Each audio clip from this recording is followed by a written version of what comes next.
For more reaction to John Lewis's death and his legacy, I spoke with special correspondent Charlayne Hunter-Gault and University of Pennsylvania professor and historian Mary Frances Berry. First, thank you both for joining me. Charlayne, I want to start with you. Given not only your place in the civil rights movement, but how long you've known John Lewis, what does this passing mean? Well, I said to friends of mine who've been texting me since the word of his passing came out that I hope I could get through this without crying. But what's amazing, and I think what keeps me from actually shedding too many tears, is that John had been preparing for this moment all of his life, especially all of his civil rights life. Because when they got ready to leave Washington, D.C. on that challenge to interstate segregation, they wrote their wills and said, we may not make it back.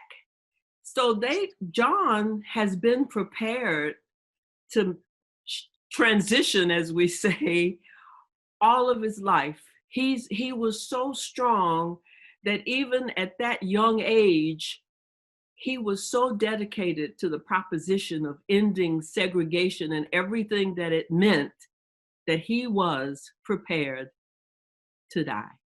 Professor Berry, when you look at the arc of John Lewis's life, it's remarkable how many places he shows up in history. I mean, over and over again, here's this figure that's consistently there. For me, John Lewis was forever a presence in my life. I remember that.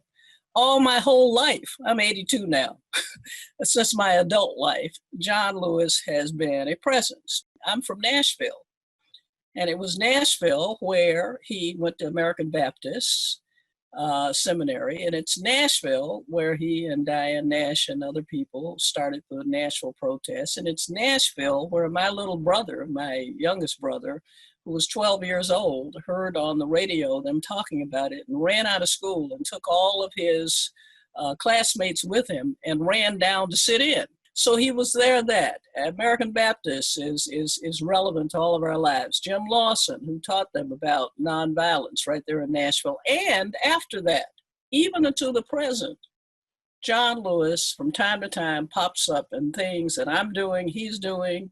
We encounter each other, see each other, even in recent years. He became the warrior whose reputation from getting hit over the head down there on the bridge and all the other things that he did could be relied upon in policy discussions to make the statement or give you the support that people would say, well, okay, if you got John Lewis on your side, I guess maybe we ought to talk about doing that.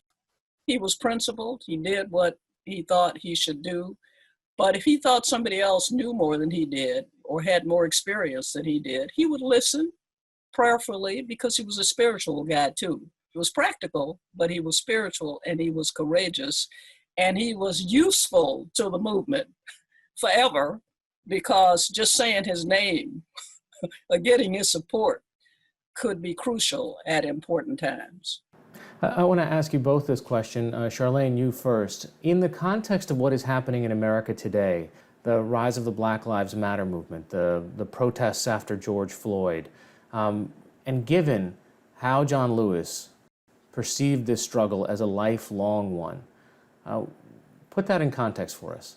He saw this as a holy crusade. The fight that John fought didn't end when the civil rights movement, and by the way, we had a president then who was a white segregationist, and he shocked even John when John and the rest of the civil rights movement's activities led to the Voting Rights Act and the Civil Rights Act, and the white segregationist president stood there and said, on this day, with this bill becoming law, we shall overcome. come. Now, can you imagine that happening today? Maybe it'll happen later today, who knows? But I think what's important is that John knew that this was not an instantaneous thing, that voting rights was very important. It's important today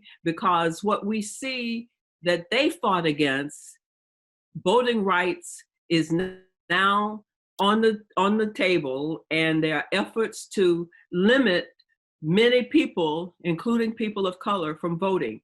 So in a sense, that phrase, what goes around comes around, comes around.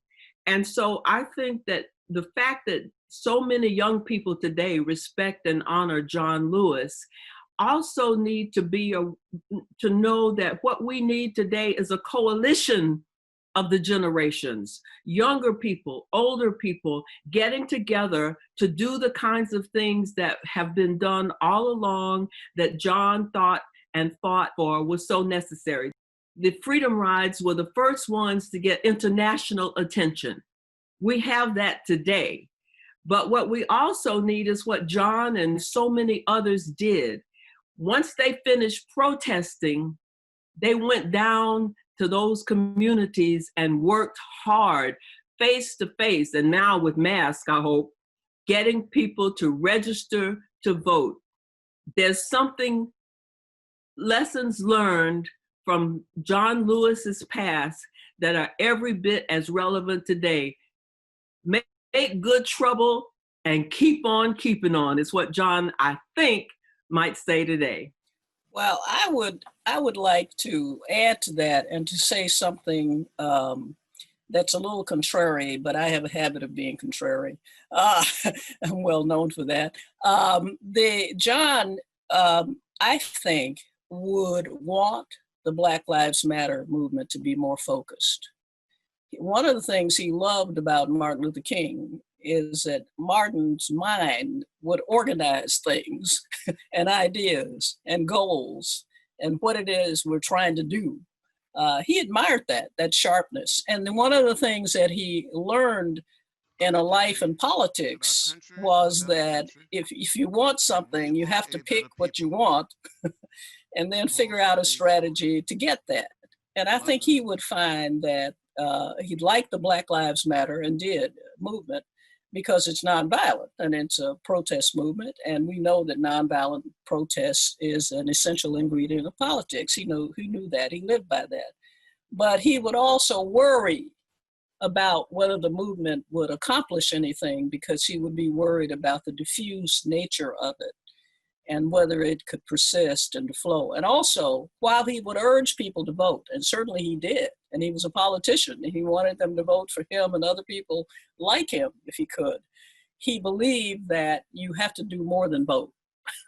You have to be involved in protest, you have to be involved in holding people accountable, that otherwise you're not going to get anything done. That was his history. He knew that as a matter of history, and he knew that as a matter of reality. So I think that if he were giving a message, over and over again to the Black Lives Matter movement and to the people of this country who want change and who want justice, that's the message he would give. And I just, even more recently, it was just a few years ago after the Pulse nightclub shootings that he had that sit-in in Congress. He wasn't done. I mean, it was just remarkable to think that even at his age, he was corralling members of Congress to organize and protest. What is the thing that you're going to remember about him most, Charlene?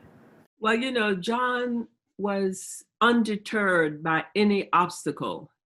He just kept on keeping on because he believed, as Martin Luther King did, that the moral arc of the universe is long, but it bends towards justice.